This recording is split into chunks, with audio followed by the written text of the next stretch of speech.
Hi, ഞാൻ ശ്രീലക്ഷ്മി. എൻ്റെ മോള് ദേവപത്മ സെക്കൻഡ് സ്റ്റാൻഡേർഡിൽ പഠിക്കുന്നു, വില്ലേജ് ഇൻ്റർനാഷണൽ സ്കൂൾ. ഞാൻ ഒരു 2011-2012 ഇവിടുത്തെ ഫസ്റ്റ് 11th and 12th ബാച്ചിൽ പാർട്ടാവാൻ സാധിച്ചു. എനിക്ക് അന്ന് മുതലുള്ള ബന്ധമുണ്ട് വില്ലേജ് ഇൻ്റർനാഷണൽ സ്കൂളുമായിട്ട്. പിന്നെ എൻ്റെ നീസും നെഫ്യൂവും ഇവിടെ പഠിക്കുന്നുണ്ട്. ഓൾമോസ്റ്റ് 10 years-ആയി അവരും ഇവിടെ ഉണ്ട്. അപ്പോൾ എനിക്ക് ഇടയ്ക്കിടയ്ക്ക് വീണ്ടും ഒരു ബ്രഷപ്പായിട്ട് പോകാൻ പറ്റുന്നുണ്ടായിരുന്നു സ്കൂളുമായിട്ട്. പിന്നെ മോളുടെ കേസ് വരുമ്പോഴാണ് കൂടുതലും ആസ് എ പേരൻറ്റ് എനിക്ക് പറയാനുള്ളത് എന്താണെന്ന് വെച്ചാൽ, ഒരു ഹോംലി ഫീൽ. എപ്പോഴും കുട്ടികൾക്ക് സ്കൂളിലേക്ക് പോകാനുള്ളൊരു ഇൻട്രസ്റ്റ് പൊതുവേ നമുക്ക് റെയറാണ് കാണാൻ. പക്ഷേ എൻ്റെ മോൾക്ക് എന്നും നഴ്സറിയിൽ പഠിക്കുമ്പോഴാണെങ്കിൽ പ്രത്യേകിച്ചും സ്കൂളെന്ന് പറയുന്നതൊക്കെ മിസ്സാവും. ലീവുള്ള ദിവസങ്ങളിൽ ഇന്ന് സ്കൂളില്ലേ എന്നുള്ള ആറ്റിറ്റ്യൂഡാണ് അവൾക്കുള്ളത്.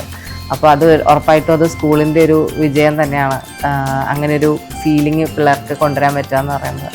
പിന്നെ അതുപോലെ നമ്മൾ സ്കൂളിൽ വിടുന്ന രാവിലെ നമുക്ക് റെഡിയാക്കി വിട്ടാൽ മതി. പിന്നെ ഫുഡിൻ്റെ കാര്യമാണെങ്കിലും നല്ല അവർക്ക് ഇഷ്ടമുള്ള രീതിയിലുള്ള ഫുഡും, പിന്നെ എക്സ്ട്രാ കെയറും ആയമാരുണ്ട്. പ്രത്യേകിച്ച് ടീച്ചേഴ്സിൻ്റെ സൈഡിൽ നിന്നാണെങ്കിലും സ്പെഷ്യൽ ഇൻഡിവിജ്വൽ കെയറും അറ്റൻഷനും കിട്ടാറുണ്ട്. അതുപോലെ എക്സ്ട്രാ കരിക്കുലർ ആക്ടിവിറ്റീസും അക്കാഡമിക്സും ഈക്വലായിട്ട് അവർ നല്ല രീതിയിൽ കൊണ്ടുപോകാൻ ട്രൈ ചെയ്യുന്നുണ്ട്.